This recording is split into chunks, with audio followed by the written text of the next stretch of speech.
Queria, em primeiro lugar, dizer também das minhas boas memórias com respeito ao senador Rames Tebet, pai da nossa companheira Simone Tebet, e dizer que ontem à noite, no jantar que tivemos com o presidente da República, a gente começou a observar bancadas que realmente se distinguem aqui no Senado, que são sempre presentes, ativos.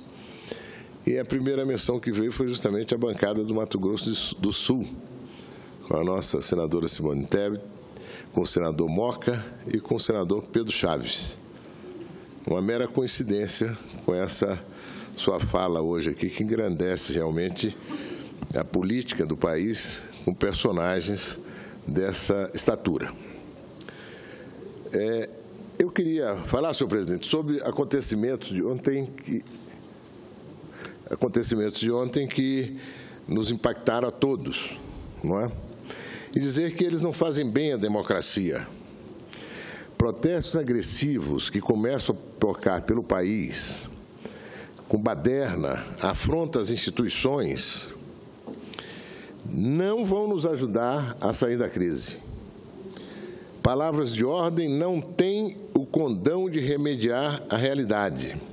E os episódios ocorridos ontem merecem absoluto repúdio de todos que prezam respeito à lei e ao direito de manifestação pacífica de todos. Esse tensionamento não acrescenta nada à lucidez e à determinação de todos, oposição, governo,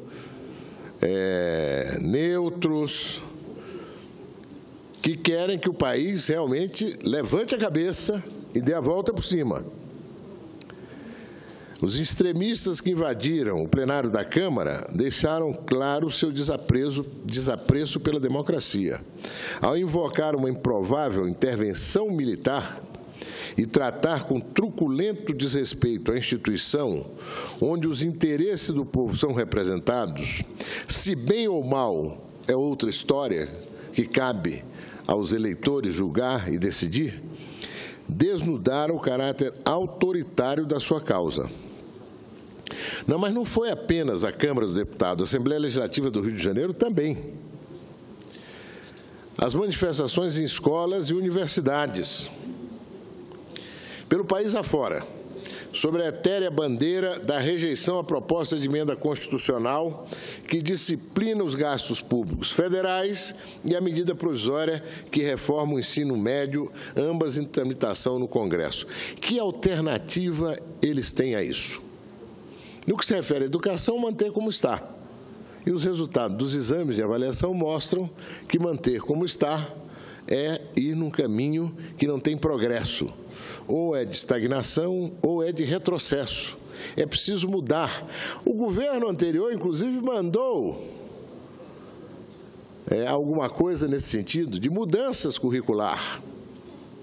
No entanto, estão aí nas ruas, ocupando escolas, um movimento fundamentalmente ideológico e resistentes a mudanças que atualizam, tornam contemporâneo o ensino no Brasil. De outro lado, a medida com relação ao teto de gastos.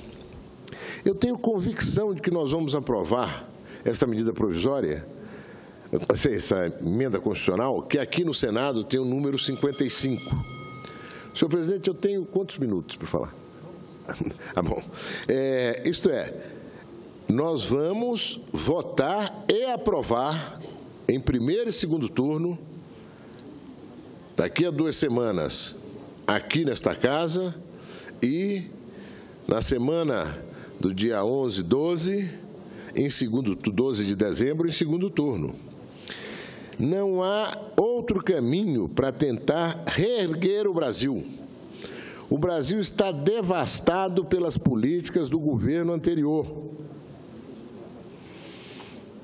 Tem que acelerar concessões, tem que ampliar acordos comerciais, tem que tornar a legislação trabalhista favorecedora do emprego e não do discurso demagógico, que muitas vezes, inclusive, é encampado pelas centrais sindicais como se por ali estivessem defendendo o interesse dos trabalhadores e dos 22 milhões que estão desempregados.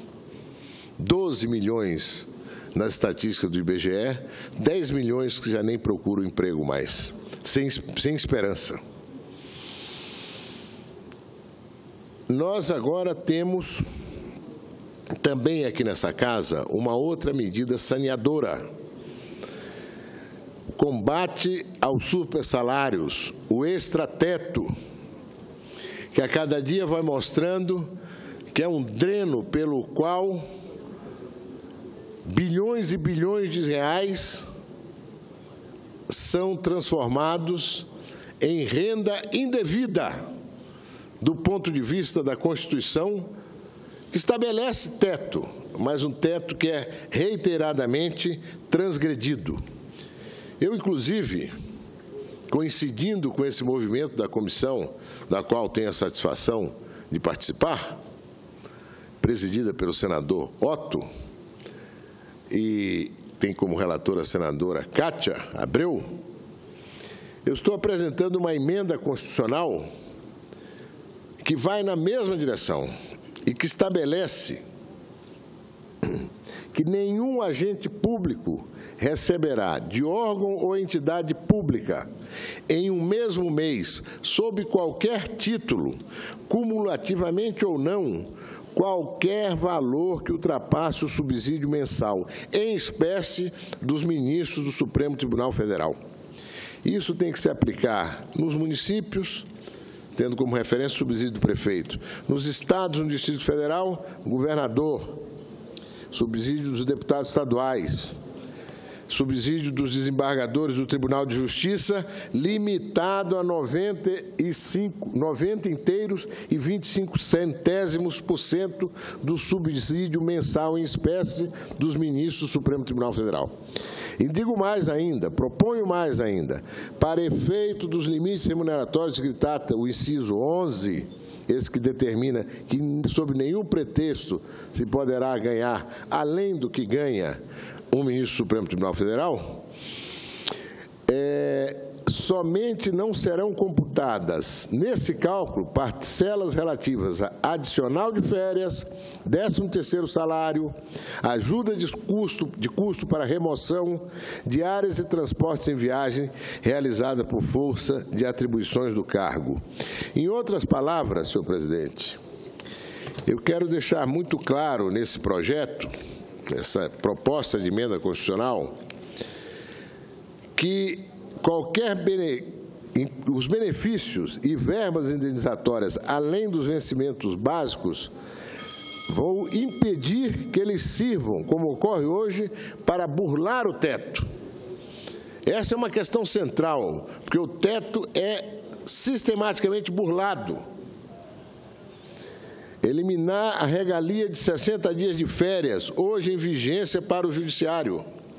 30 dias, como os outros brasileiros.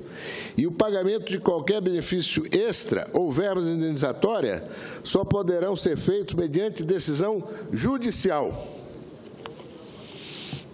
A situação em que nos encontramos, senhoras e senhores senadores, é muito grave, porque nós não temos nenhum indício firme de que se inicie um processo de recuperação, embora hoje, numa das estatísticas, que é usada, inclusive, para o cálculo do PIB, já há um leve crescimento de 0,15% no mês de setembro com relação ao mês anterior. Mas não é ainda uma indicação firme de que estamos retomando um movimento de crescimento e de retomada do emprego. É preciso fazer mais, muito mais. Há hoje uma sensação e um desejo na sociedade de que as coisas melhorem. Mas a realidade objetiva que nós temos é, parafraseando Drummond, um grande poeta, a festa acabou, a noite esfriou e tudo mofou. E o mofo só será eliminado com o melhor detergente de que se tem notícia, a radiante e intensa luz do sol, inclusive no que se refere a extras teto nos salários, no que se refere à emenda constitucional 55, que estabelece o teto para o crescimento do orçamento, a reforma da Previdência, legislação trabalhista. Ou o Brasil assume um compromisso com a mudança e com a recuperação da economia, ou o Brasil corre um sério risco, senhor presidente, de ir num caminho como esse que hoje cursa, infelizmente, a Grécia, que já perdeu 25% do PIB pelos malfeitos de sucessivos governos que não encararam a crise com a energia, com a coragem e com a determinação que ela tem que ser encarada. Quero saudar a disposição que vi ontem, no jantar que fizemos no Alvorada, primeiro, do presidente da República, Michel Temer, em dar curso à política de reformas, do presidente da Câmara, Rodrigo Maia, que em certo momento disse que a Câmara está pronta para votar a reforma da Previdência, depois de todos os tumultos daquele dia, e do presidente do Senado, que se estendeu sobre várias mudanças que estamos em curso de votar ainda este ano no plenário do Senado Federal. Senhor presidente, para mim é uma satisfação estar aqui e, ao mesmo tempo, uma pena. A pena porque eu acreditava que há 20 anos atrás, com o Plano Real, o Brasil iniciava um caminho virtuoso e que a alternância de governo não levaria o país a uma situação de crise profunda como está hoje. Mas a satisfação, porque naquele momento eu fui o responsável, como líder do PMDB na Câmara dos Deputados, de encaminhar as reformas. Agora, sob a liderança do nosso aqui nesse plenário e de tantos outros líderes desta casa, eu me sinto muito gratificado de estar participando, sabendo das dificuldades, dos sacrifícios que se impõem, dessas votações que certamente vão criar uma esperança para os brasileiros. Muito obrigado.